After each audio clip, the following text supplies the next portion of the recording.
Inspirada na minha mãe, servidora pública, e em busca da estabilidade e respeito no trabalho, me dediquei aos estudos. Fui aprovada na Assembleia Legislativa do Amapá para analista legislativo e para auxiliar e analista do IPHAN. Essa é a minha história. Eu nasci em Correntina, na Bahia. Era onde a minha mãe, onde minha mãe foi criada, a família toda minha materna é de lá. Minha mãe queria uma filha baiana e aí ela foi pra Correntina pra me ter, né? Então depois a gente volta pro Mato Grosso, que é onde a minha mãe morava com o meu pai. A minha família é meio cigana, assim, né? O início da minha vida, porque a gente morou em Vila Rica, e a gente morou em Santa Terezinha, e depois, posteriormente, onde a gente mais fica é Canarana, que são 5 anos, para depois vir para Goiânia, que é onde a gente reside há mais tempo, assim. Minha mãe é professora, né? Quando ela vem para Goiás com 3 filhos para criar, ela decide, né, prestar concurso público. Então ela tem um período aí de estudo de cerca de 2 anos, mais ou menos, que é quando ela vai passar para concurso, começa a passar, e o primeiro concurso, assim, que ela passa, e ela já é nomeada, que é a Cefaz, assim. E aí ela começa a ter uma condição de vida melhor, a gente começa a estudar melhor, e é quando a gente passa a estudar numa escola particular, né? Demora 1 ano, mais ou menos, para só depois a gente começar a estudar numa escola particular. Não é que a escola pública é pior, né? Não é isso, porque a gente tem grandes professores nas escolas públicas que fazem com que elas sejam fenomenais, assim, eu não posso deixar de falar isso. Mas mesmo assim, é uma sala com tem 40 alunos. Quando eu vou para uma sala particular, eram 20. Então a diferença é gritante de uma coisa, de um lugar para o outro. A atenção do professor é outra. Depois que você faz concurso, você entende esses processos de licitação, de compra disso, de compra daquilo, de prestar contas, né? A escola particular, ela já tem uma outra dinâmica, é mais fácil, é ela quem decide onde ela vai comprar, o que ela vai fazer. Inclusive, se ela quiser pagar mais, ela vai pagar mais por aquilo. Isso me deu a possibilidade de entender uma pluralidade maior do mundo mesmo, assim, de entender que existem histórias diferentes, que existem pessoas diferentes, existem trajetórias diferentes. Eu acho que a escola pública te dá essa informação, que é diferente de quando você está numa escola particular, você não tem noção de outras realidades, né? Em Canarana, quando minha mãe trabalhava na escola, a gente inclusive tem fotos sobre isso, ela entregou muitas escolas em comunidades indígenas. Então nós conhecemos, assim, eu lembro de fazer uma viagem num ônibus muito antigo mesmo, que eu não sei nem descrever, que eu acho que eles nem devem circular mais por aí, a não ser nos rincões do país. Mas a gente chegar aí para essa comunidade indígena para poder entregar material, escola e participar de dança com eles.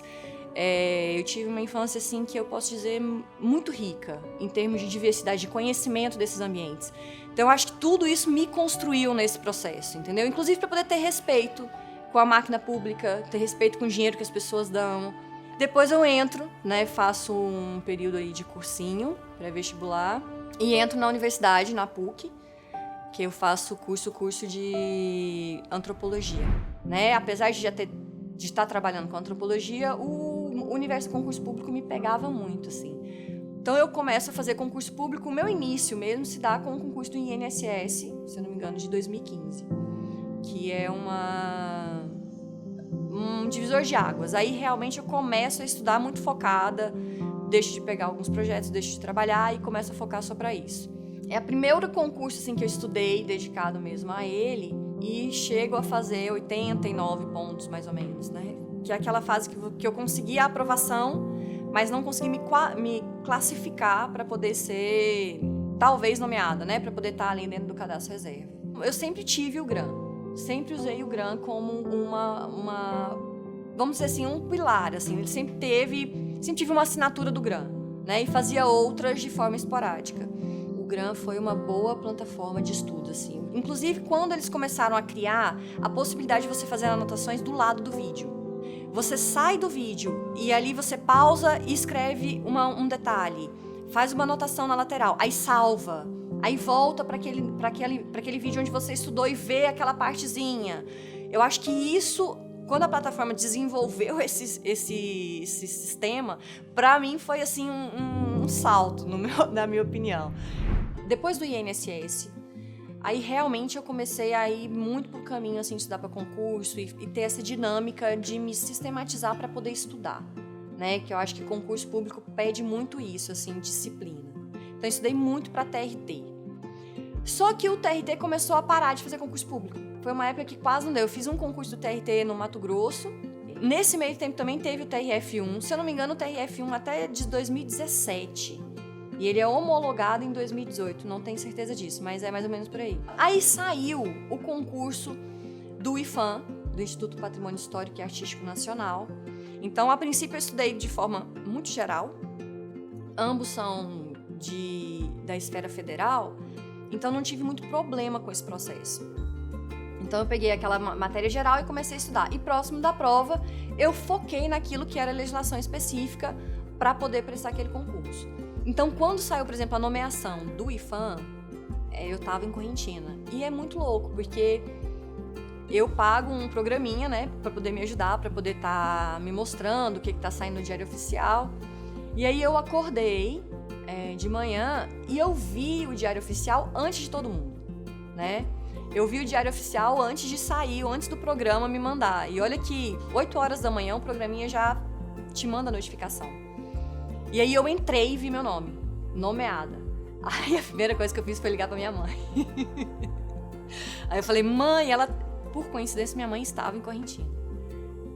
Aí é sensacional, né? Porque daí significa que toda aquela trajetória é engraçado, porque na verdade toda ela é válida. Mas na hora que sai a nomeação, é que parece que você ganhou o certificado. Eu acho que a minha mãe é um grande orgulho, assim, pra mim, né? Por tudo mesmo.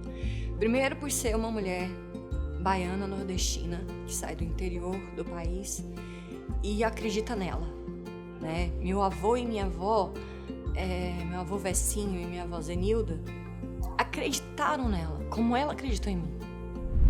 Aos poucos, assim, os amigos que não estudam para concurso público, eu tinha muita sensação de que eles pensavam assim, putz, a Érica não vai passar. Ou então não deve estar estudando direito, ou então não se dedica o tanto que tem que se dedicar, né? Talvez eles não pensassem isso, mas era como eu sentia em relação a isso. Então, quando sai a nomeação e que você entende mais do que o órgão, é dizer, sou servidora pública federal. Eu lembro da minha mãe dizer isso de manhã, na hora que a gente foi tomar café da manhã, para um amigo dela. E eu me senti muito bem. Então é sensacional. Eu sou a Érica Neves, fui aprovada no concurso do IPHAN. Eu sou GRAN e todo mundo pode.